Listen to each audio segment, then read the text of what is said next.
The moment I clicked open the hidden folder on my boss's broken computer, my breath froze in my chest as if someone had suddenly turned winter loose inside my lungs. I wasn't snooping. God knows I had sworn 100 times that I would never be that kind of employee, but something in the malfunctioning drive pulled open a directory that shouldn't have appeared, and there it was. A single photograph. A woman standing alone on a quiet pier at sunset, her hair whipping across her face, her smile bright but fragile in a way that felt like a secret she had never told anyone.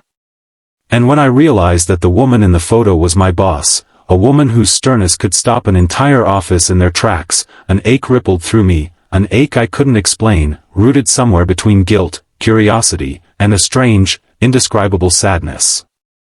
I had not yet known how that one image would unravel everything I thought I knew about her, and everything I believed about myself. Before we continue, if you believe in kindness, second chances, and the beauty hidden beneath everyday life, please like this video, share it, subscribe to the Kindness Chronicles, and leave a comment about what kindness means to you. It truly helps the channel reach more hearts. I wasn't supposed to be anywhere near her office that late. The building was already half dark, the cleaning crew humming through the hallways with vacuum hoses and mops while the rain outside licked the glass in slow drizzles. My name is Marcus, a mid-level IT technician, meaning I solved printer errors, reset passwords, and occasionally rescued laptops from coffee spills. Nothing heroic. Nothing memorable. But that night, as I carried my toolbox toward the executive floor, I felt something uneasy inside me, a warning maybe, or the kind of whisper fate sends before your life pivots in a direction you never expected. My boss, Elena Hart, was known for three things: perfection, silence, and those eyes, icy gray, the kind that could slice through excuses before they were spoken. She never smiled unless necessary. She never raised her voice, but somehow raised your anxiety anyway. Her office was a place junior employees entered trembling, clutching notes, rehearsing explanations. I had seen grown men walk out pale and shaky after meetings that lasted no more than 10 minutes. To fix her computer was usually a job someone else got assigned. But everyone else had gone home, and she had specifically asked for me. When I stepped into her office, the air felt heavy, as though something in the room itself had been crying long before I arrived. Her desk lamp cast a golden circle of light over scattered documents, a coffee mug untouched for hours, and her laptop, black screen blinking insistently with an error message. She wasn't there. Only a sticky note in her handwriting that said, "Please fix tonight." Thank you. I sat down, my heart pounding far harder than such a simple task deserved. The laptop refused to boot correctly, looping endlessly. I entered recovery mode. Lines of code scrolled across the screen, but then, something glitched. A folder appeared that wasn't supposed to be accessible, maybe corrupted, maybe just misplaced. And inside, that single photo. Elena, standing at a pier drenched in a sunset's last light, looking nothing like the woman who commanded our office with icy precision. In the photo, she looked alive, heartbreakingly alive. Vulnerable. Human. I closed the picture quickly, palms sweating, guilt twisting through me. I fixed the computer, cleaned the corrupted files, repaired the boot sector. But the image stayed with me, lodged in my thoughts like a splinter I couldn't pull out. When I turned around to grab my bag, she was standing in the doorway. Silent. Watching me. Her eyes flicked to the laptop, then to my face, searching, piercing. I felt my throat go dry. She stepped closer and for the first time, she didn't look like Ms. Hart, the flawless leader. She looked tired. Hesitant, almost unsure. Then in a quiet voice, a voice so fragile it felt foreign coming from her, she asked, "Did you see the photo?"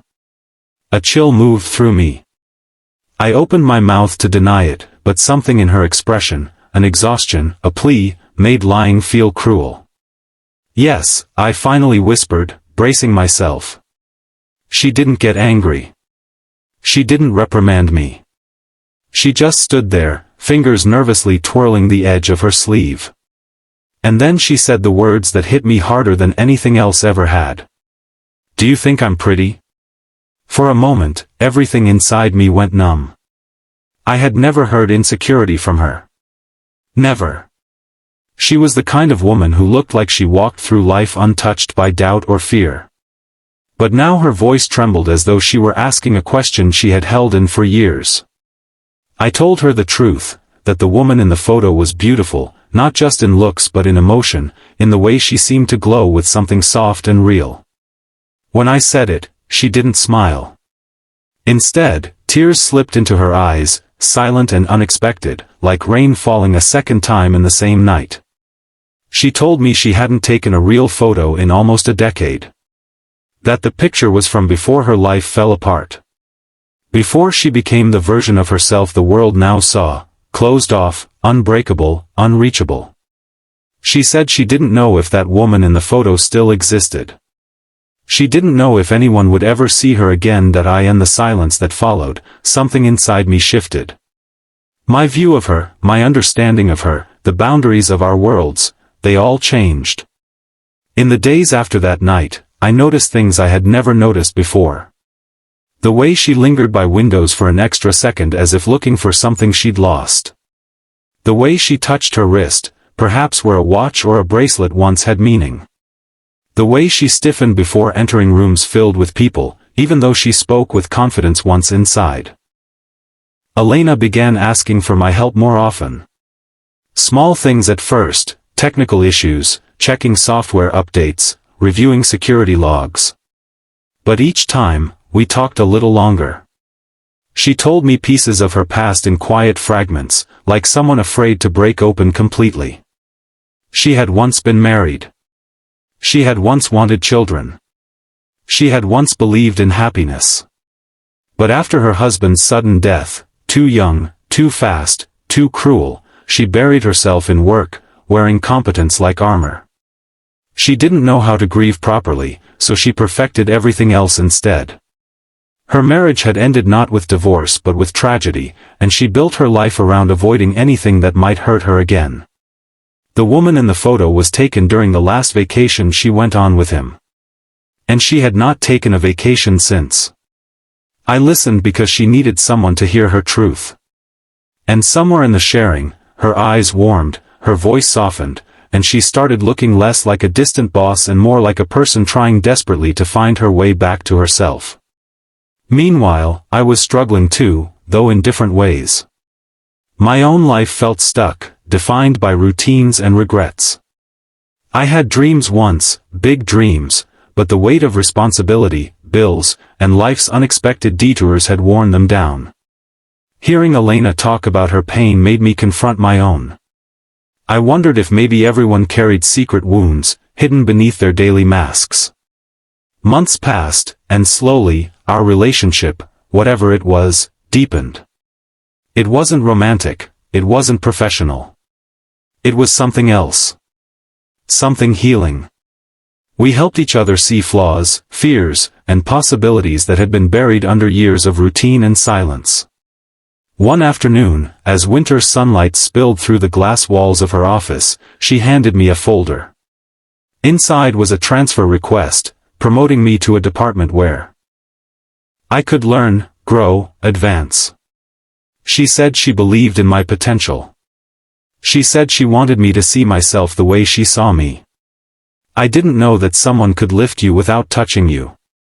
I didn't know encouragement like that could feel like a gift. But shortly after, her old habits returned. Distance grew. She smiled less again. She avoided conversations. Something was wrong. It was in early spring, on a day filled with soft breezes and blooming trees, when she told me the truth: she was leaving the company. She was selling her home. She was moving, somewhere far, somewhere quiet. She said she needed to finally face her grief, not outrun it. That evening, as she packed her office, I felt a heaviness settle in my chest. She paused, holding the photo I had once accidentally discovered. She said she had always wondered if she would ever be that woman again. Then she looked at me, her eyes clearer than I had ever seen them, and said that because of our conversations, because someone finally listened, she believed she could be.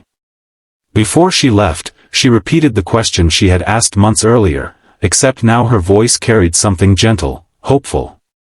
"Do you still think I'm pretty?" Told her she was beautiful, because she was no longer hiding from life. And she smiled, truly smiled, for the first time since I had known her. That smile stayed with me long after her office emptied, long after her footsteps faded from the hallway. Her departure hurt. It felt like losing something rare and irreplaceable. But it also inspired me. I followed her encouragement and pursued opportunities one had once thought impossible. She had helped me see myself differently too. Months later, I received a letter. It was from Elena, sent from a small coastal town. She wrote that she had finally taken another photo, standing on a pier at sunset, her hair wild in the wind again. She enclosed the photo in the envelope. This time she wasn't alone. A warmth filled her posture, a softness in her eyes, a peace she hadn't known in years. And at the bottom of the letter she wrote, "Thank you for helping me find my way back to the person I thought I'd lost." I pinned the photograph above my desk, not out of longing, but out of gratitude. Because sometimes the people who appear the strongest are the ones most in need of kindness. Sometimes a single moment, a single conversation, a single glimpse behind someone's walls can change everything. And sometimes, just sometimes, fixing someone's computer leads to fixing something far larger, something inside a person's heart.